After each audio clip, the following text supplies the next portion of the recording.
کیونکہ ہمارے معاشرے میں یہ بات بھی عام ہے کہ کچھ لوگ پروفیشنل ہوتے ہیں استخارہ کرنے والے، کہ لوگ ان کے پاس جاتے ہیں اور کہتے ہیں کہ اچھا یہ لڑکے کا نام ہے، یہ لڑکی کا نام ہے، آپ اس کے بارے میں بتائیے کہ یہ رشتہ کامیاب رہے گا یا نہیں رہے گا.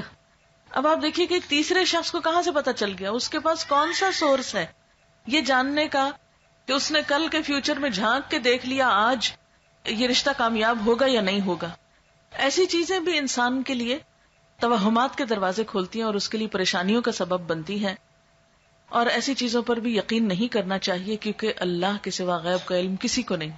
اچھا، پھر بعض لوگ یہ کہتے ہیں کہ کسی اور کو کہتے ہیں کہ تم میرے لیے استخارہ کر کے دو.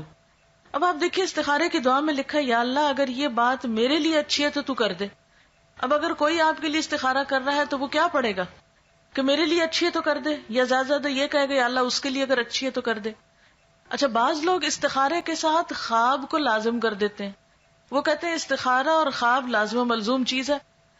اکثر لوگوں کو کہا جاتا ہے استخارہ کر لیں تو پھر وہ کہتے ہیں اتنے دن استخارہ کیا ہمیں تو کوئی خواب نہیں آیا ابھی تک. ہمیں بہت سے لوگ اس پہ پریشان ہوتے رہتے ہیں، ہمیں نہیں سمجھ آتی، کوئی خواب نہیں آیا ابھی تک ہمیں.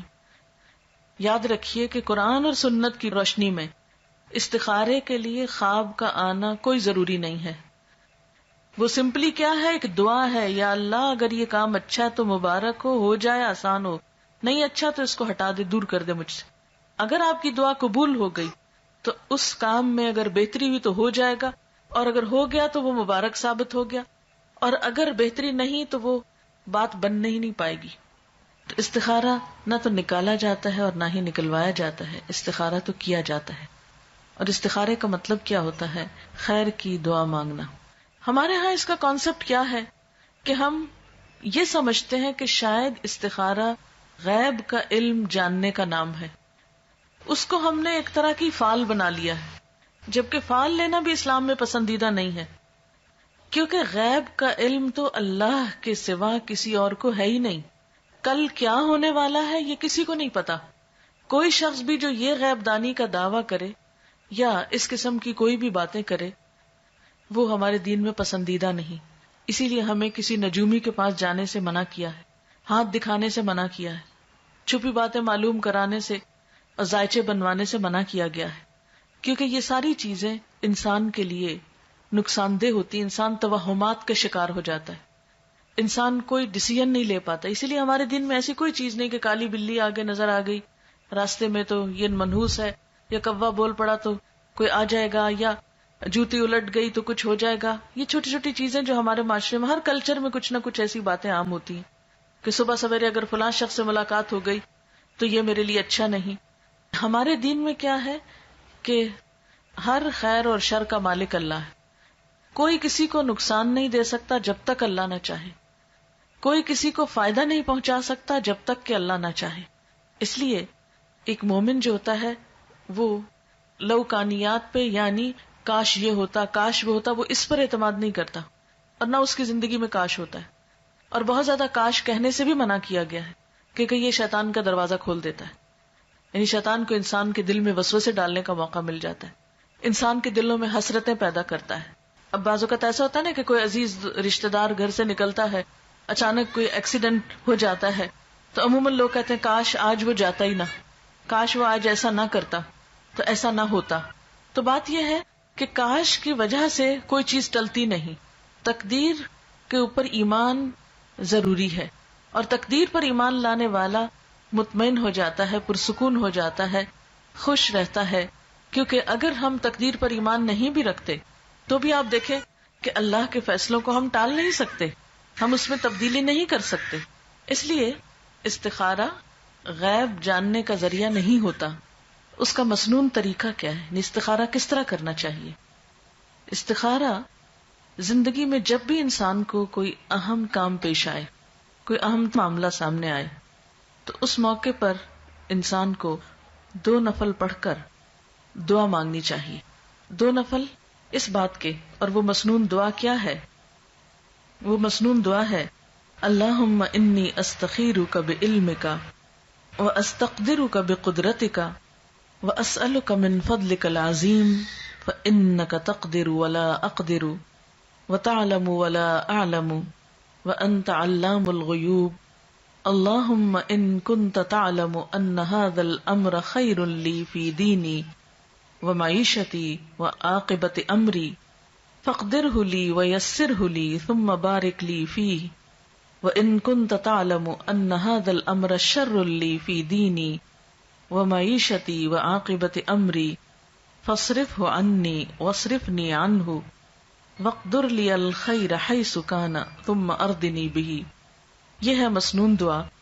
اس کے بارے میں حدیث پاک میں آتا ہے، حضرت جابر رضی اللہ تعالی عنہ کا بیان ہے کہ نبی صلی اللہ علیہ وسلم جس طرح ہمیں قرآن پڑھایا کرتے تھے اسی طرح ہر کام میں استخارہ کرنے کی بھی تعلیم دیتے تھے.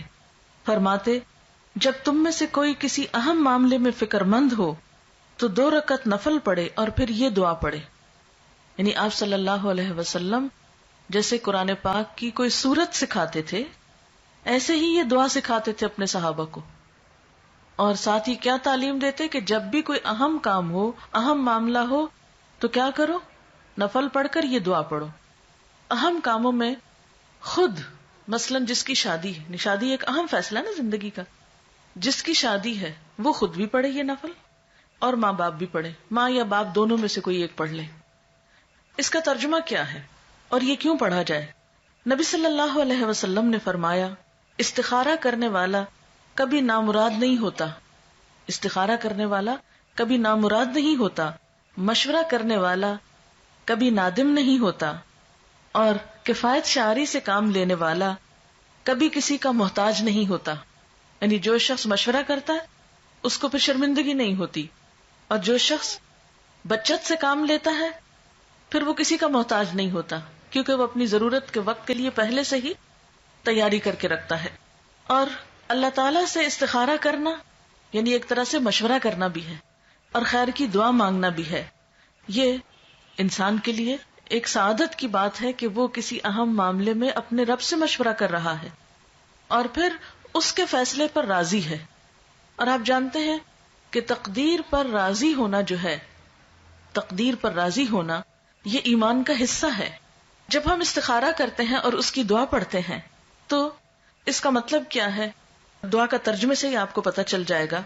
ترجمہ ہے خدایا میں تجھ سے تیرے علم کے واسطے سے خیر کا طلبگار ہوں، تیری قدرت کے ذریعے تجھ سے تیرے عظیم فضل کا سوال کرتا ہوں، اس لیے کہ تو قدرت والا ہے اور مجھے ذرا قدرت نہیں، تو علم والا ہے مجھے علم نہیں، تو غیب کی ساری باتوں کو خوب جانتا ہے.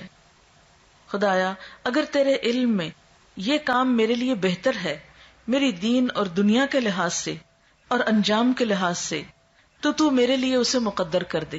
یعنی جب کسی بھی کام کے لیے ہم استخارہ کریں تو اس کو ذہن میں رکھنا چاہیے کہ اگر یہ چیز میرے دنیا اور آخرت کے لحاظ سے اچھا ہے تو اس کو میرے لیے مقدر کر دے، یعنی میری قسمت میں کر دے، میرے لیے اس کو آسان کر دے، میرے لیے اس کو مبارک بنا دے.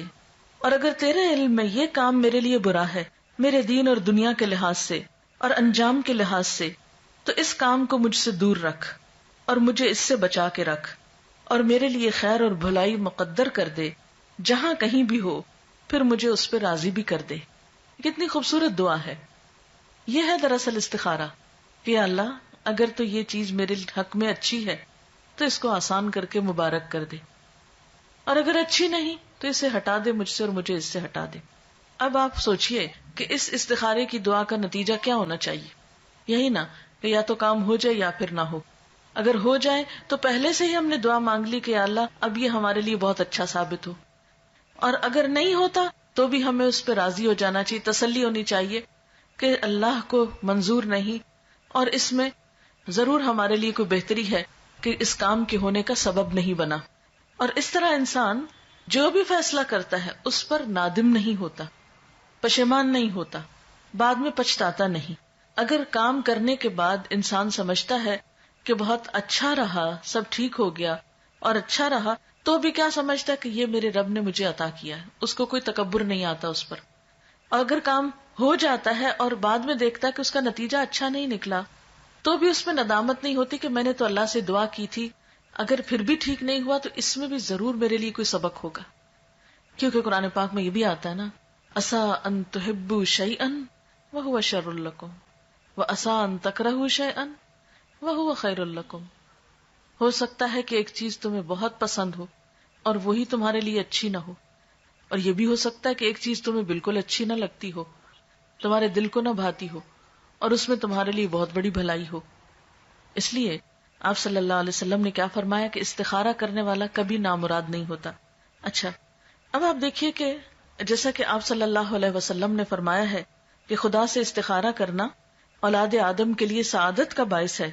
تقدیر پہ راضی ہو جانا بھی اولاد آدم کے لیے سعادت یعنی خوش قسمتی کی بات ہے، اور انسان کی بدبختی یہ ہے کہ وہ اللہ سے استخارہ نہ کرے اور خدا کی قضا پر یعنی تقدیر پر ناخوش ہو. یہ بدبختی کی بات ہے. اچھا، یہ ہے استخارے کی روح اور یہ ہے اس کی جسٹ.